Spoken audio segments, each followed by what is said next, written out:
Okay, now that we've got our user settings set and our pay rate set, let's go ahead and actually put in a time.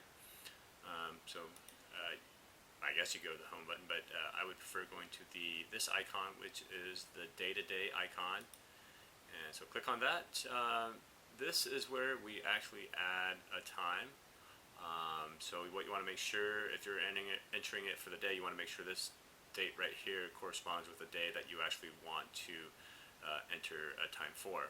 So today is the 26th. If I click on the add button, it's actually going to add a time for this date.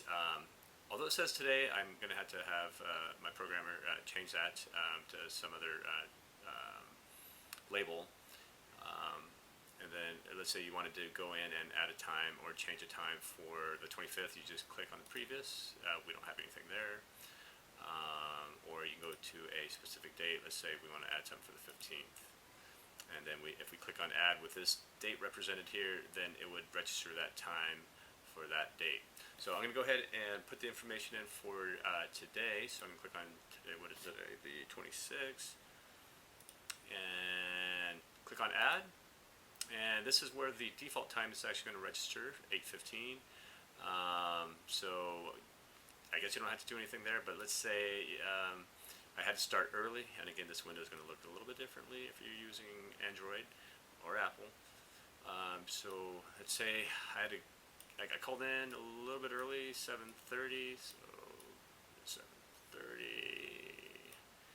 And it doesn't have an AM PM because the 24-hour zone that we set up in our preferences has registered, and so now it says 24. So we could actually just, as you can see, it goes up to 24. But let's just say 7:30 AM set. And now let's say we clock out. And again, we could leave that. We could leave that there if we get off every day at 6:30, or if I got off at this day at 6:30. But let's say I got called to do some extra duty. Gotta love that overtime. Click on set, and there we go. And if you try to save it, and this date is different from this date, or this clock out time is actually before the clock in, you're going to get an error. So make sure that you're actually registering the times for the specific date. Okay. Now I'm not sure why we have that no entry or can't do icon, but as you can see, it works. So let's go ahead and click set. Now I'm taking a lunch, and again, this 30-minute lunch will be deducted from your running total of hours.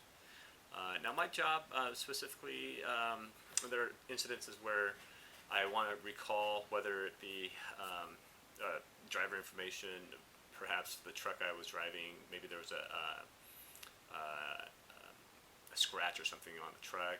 I can also put in my miles, how many stops I had, or any other issues or any notes that you want to go ahead and remember. You can just go ahead and click, put them in here.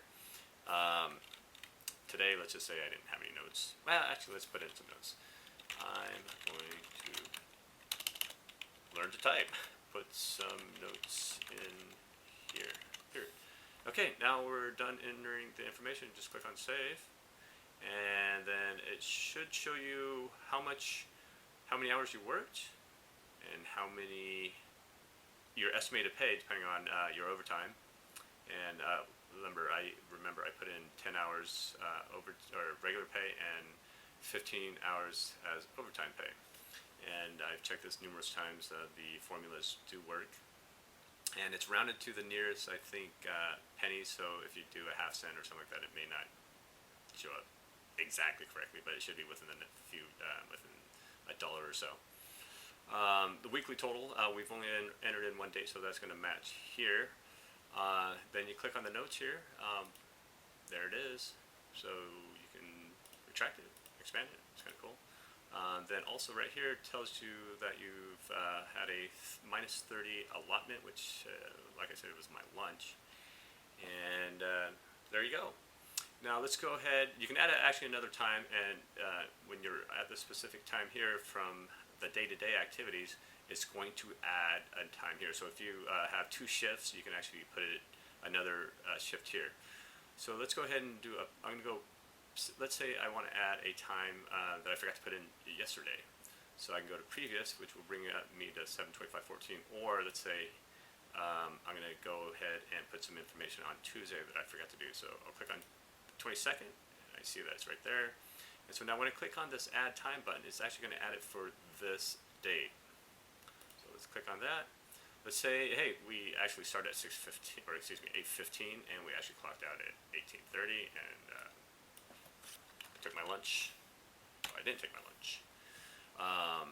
And I'll go ahead and put some more notes in here. Okay, and go ahead and click on save. 7/26, 2/14, 8:15. Oh, again, I'm sorry, I forgot to change the date. Okay. Let's change it for the 23rd. So I will have to look into that, but I thought if we went to that date. Okay. Now, I guess this add button does not correspond with this button here, so which is fine. So now I know that I put in a time for the 23rd. We do not have any activities for the 22nd, so let's click on date and click on 23rd, and that's where you'll see this information right here, which I just put in. Now, if we want to alter the time card information, let's say, oh, I actually logged in at 8:20. You click on this button here, which is your registered amount of hours, and it'll pull up this familiar screen. And so let's click on that, and let's say we actually clocked in at 8:20. We don't want to rip off the company, right? Oh. Okay, and then click on set, and then save, and that's not active. Okay, there we go. And there it reflects the changes of time. And then if we want to keep or view our weekly totals, which is kind of cool, click on this weekly icon, and it will show you what you've done for the week, including the date. You can expand the notes, and so it gives you the estimated pay for all the hours you worked, including overtime, and all your hours worked for that week. Now you can do a previous and next, and those will reflect per week. So obviously we didn't have anything in for last week, and we don't have anything in for the future week.